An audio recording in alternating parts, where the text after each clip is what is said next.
Assalamualaikum warahmatullahi wabarakatuh. Jumpa lagi ya dengan cerita kita. Kayaknya saya baru upload konten sebulan yang lalu. Mungkin karena kesibukan dari admin dari cerita kita ya. Jadinya konten yang kedua ini lumayan lama uploadnya. Karena memang admin cerita kita juga punya beberapa channel yang lain. Jadinya belum sempat untuk mengupload di channel cerita kita ya. Kita akan angkat tema kali ini adalah Ashabul Kahfi, yaitu pemuda gua. Tentu kita sudah sering mendengar ya tentang Ashabul Kahfi, meskipun belum mengetahui ceritanya secara detail. Kisahnya itu terjadi jauh sebelum Nabi Muhammad diutus oleh Allah Subhanahu wa taala untuk menyebarkan agama Islam di muka bumi. Jadi ini antara diturunkannya Nabi Isa dan Nabi Muhammad ya.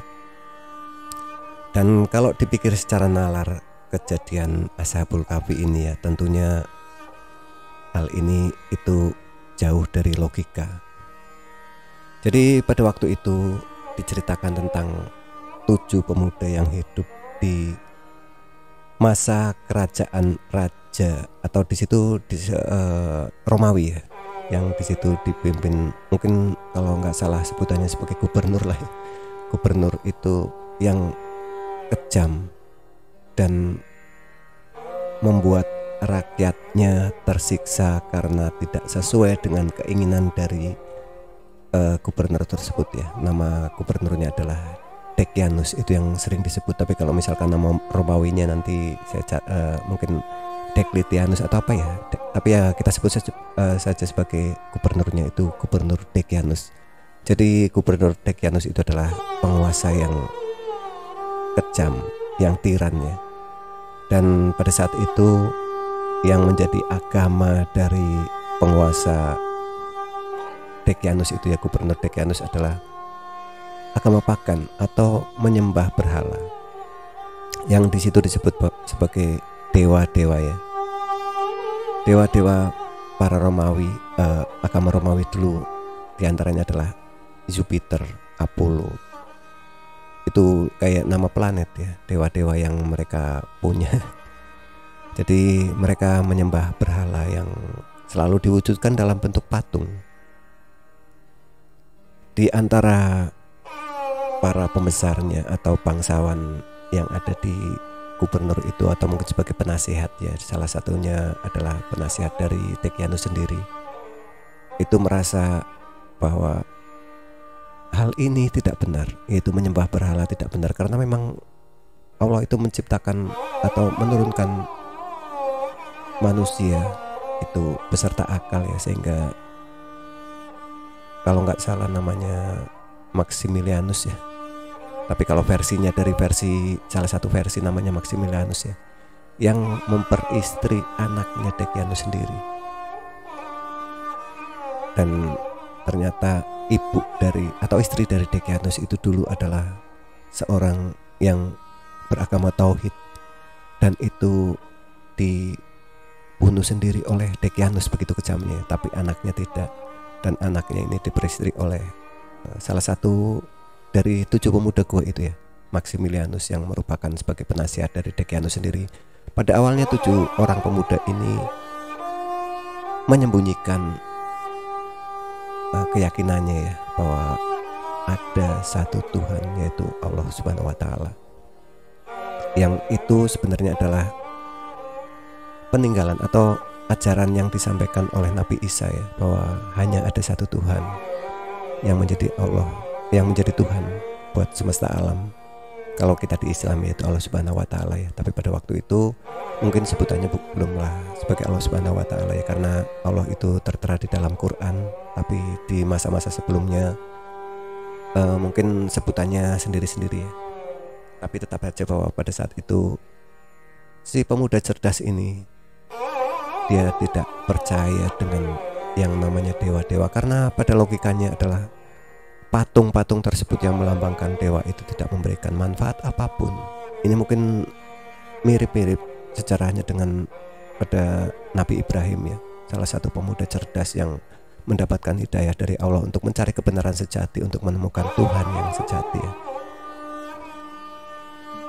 Dan sebenarnya arti dari Al-Kahfi itu adalah gua, dan di dalam Al-Quran terdapat surat Al-Kahfi, yaitu surat yang ke-18. Dan ini juga diceritakan singkat di Al-Quran tentang pemuda gua ya. Ya, saya bacakan artinya aja ya. Ingatlah tatkala pemuda-pemuda itu mencari tempat berlindung di dalam gua, lalu mereka berdoa, wahai Rob kami, berikanlah rahmat kepada kami dari sisimu, dan sempurnakanlah bagi kami petunjuk yang lurus dalam urusan kami ini. Itu Al-Kahfi ayat 10 ya. Jadi dahulu diceritakan seorang gubernur di suatu wilayah Romawi yang bernama Decianus ya, itu menyerbu kota Efesus, dan akibatnya kekuasaan berpindah secara paksa di bawah mereka, yang secara otomatis rakyatnya diwajibkan mematuhi semua peraturan yang ditetapkan, baik itu positif ataupun negatif. Dan tentunya yang tidak setuju dengan berbagai kebijaksanaan pemerintah pada waktu itu tentunya mereka siksa, dan di dalamnya termasuk Ashabul Kahfi ini ya. Dan Ashabul Kahfi ini menentang ajaran dari gubernur tiran ini ya, karena mereka mengajarkan agama pagan yang menyembah berhala, dan tentunya tidak sesuai dengan hidayah yang sudah Allah sampaikan kepada mereka. Dan mereka selalu belajar untuk menemukan atau mencari sumber-sumber dari para penganut agama tauhid, yang tentunya pada saat kondisi seperti itu selalu ditindas oleh pemerintah pada waktu itu. Dan kemudian pada waktu itu memang terjadi perbedaan atau banyak versi tentang Ashabul Kahfi yang jumlahnya berapa dan segala macam ya. Dan ini tertuang juga di dalam Al-Quran, khususnya di ayat yang 10 sampai 11. Saya bacakan juga ya artinya ya. Yaitu, ingatlah ketika pemuda-pemuda itu berlindung di dalam gua, lalu mereka berdoa, ya Tuhan kami, berikanlah rahmat kepada kami dari sisimu, dan sempurnakanlah petunjuk yang lurus bagi kami dalam urusan kami ini. Dan mengenai jumlahnya sendiri ya ini ya,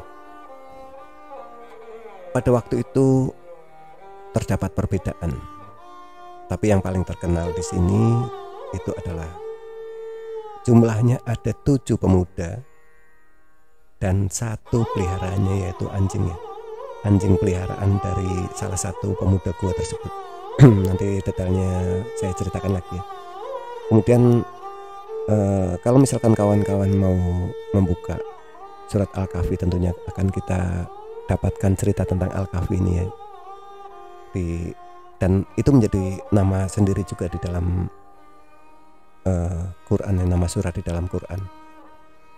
Ya, semoga saja kisahnya itu bisa menjadi bahan untuk kita bertafakur, supaya bisa dapat menambah ketakwaan kita kepada Allah Subhanahu wa taala dengan baik. Nah, ini tentang versi jumlahnya yang tertera di dalam Al-Kahfi ayat 22 ya. Saya bacakan juga artinya. Jadi ini ayat turun kepada Nabi Muhammad ya, yang pada saat itu memang selisih waktunya sangat jauh ya. Kalau pemuda gua yang tertera di situ di sejarah itu terjadi di 100 tahun lebih lah, 100 tahun lebih dikit dari setelah Nabi Isa. Dan kemudian Nabi Muhammad turun di abad ke-6 ya. Jadi ini saya bacakan artinya ya. Nanti ada orang yang akan mengatakan jumlah mereka itu 3 orang, yang keempat adalah anjingnya. Dan yang lain mengatakan jumlah mereka 5 orang, yang keenam adalah anjingnya, sebagai terkaan terhadap hal yang gaib. Dan yang lain lagi mengatakan jumlah mereka 7 orang, yang 8 anjingnya. Katakanlah, Muhammad, Tuhanku lebih mengetahui jumlah mereka. Tidak ada yang mengetahui bilangan mereka kecuali sedikit. Karena itu janganlah engkau Muhammad berbantah tentang hal mereka kecuali perbantahan lahir saja. Dan jangan engkau menanyakan tentang mereka kepada siapapun. Jadi itu ya, Al-Kahfi ayat 22 ya.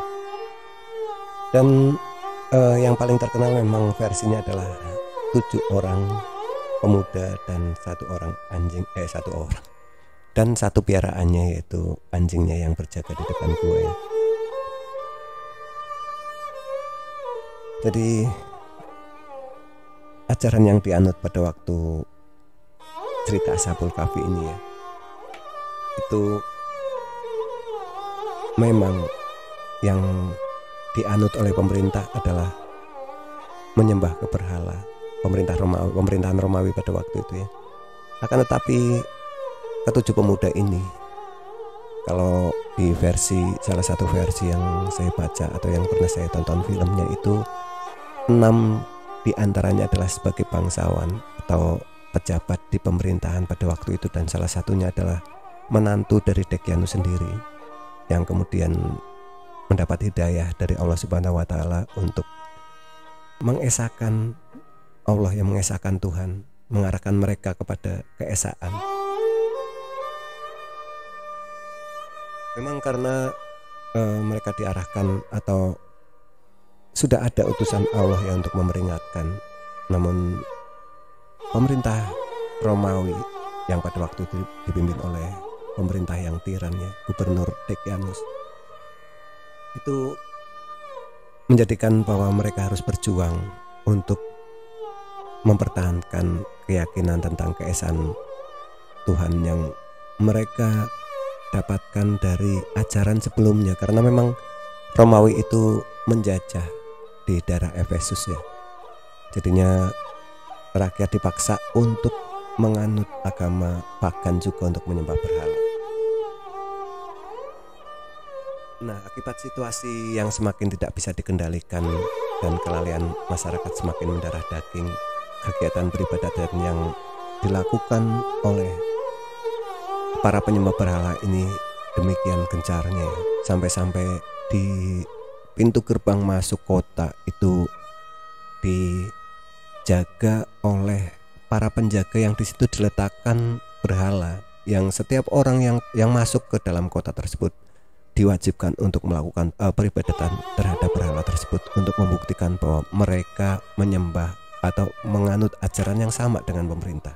Dan apabila ada yang menentang, itu hukumannya sangat keras ya. Hukumannya sangat keras yang dilakukan oleh pemerintahan, oleh pada waktu itu Dekyanus, itu ada yang dicambuk, dipenjara, bahkan disalib dan dibakar.